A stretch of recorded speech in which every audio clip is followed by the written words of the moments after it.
Alhamdulillahi Rabbil Alameen. As-salatu was-salamu ala khatimin nabiyyin wa ala alihi wa sahbihi ajma'in amma ba'd. فأعوذ بالله من الشيطان الرجيم بسم الله الرحمن الرحيم قال الله تعالى في سورة يونس قل من يرزقكم من السماء والأرض أم من يملك السمع والأبصار ومن يخرج الحي من الميت ويخرج الميت من الحي ومن يدبر الأمر فسيقولون الله فقل أفلا تتقون.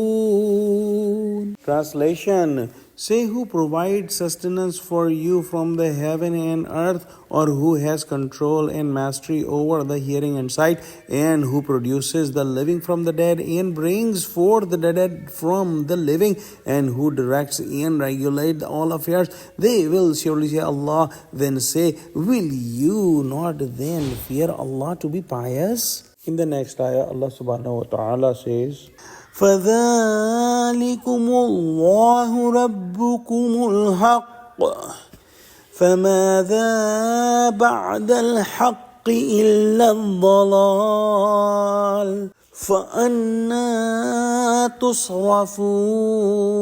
Translation: Then that is Allah, your Rabb, in truth. So what remains after truth except error? How then you turn away or avert? Allah subhanahu wa ta'ala has made a very beautiful and comprehensive system for the sustenance of the creation on this earth.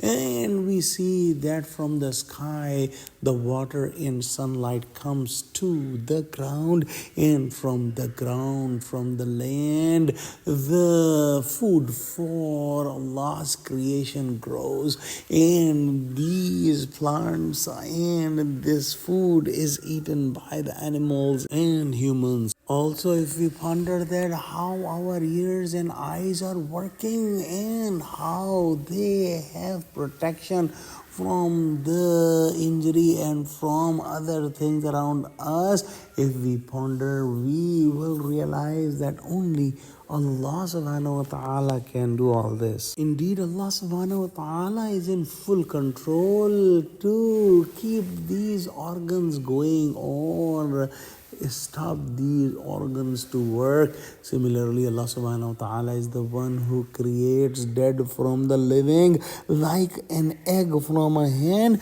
and living from the dead, like a chick from an egg. About this, some scholars have said that what is meant here is the morally dead people coming from the living nations, and active and living people coming from the morally dead nations. This could also be done only by Allah subhanahu wa ta'ala. So all these matters of this universe is handled by the most supreme and most high and most powerful Allah subhanahu wa ta'ala. Even the polytheists of Mecca believed that all these things are done by Allah subhanahu wa ta'ala and no one else can do that. So if we ponder and we come to the conclusion that only Allah can do all that, why must we not worship only and only Allah subhanahu wa ta'ala without associating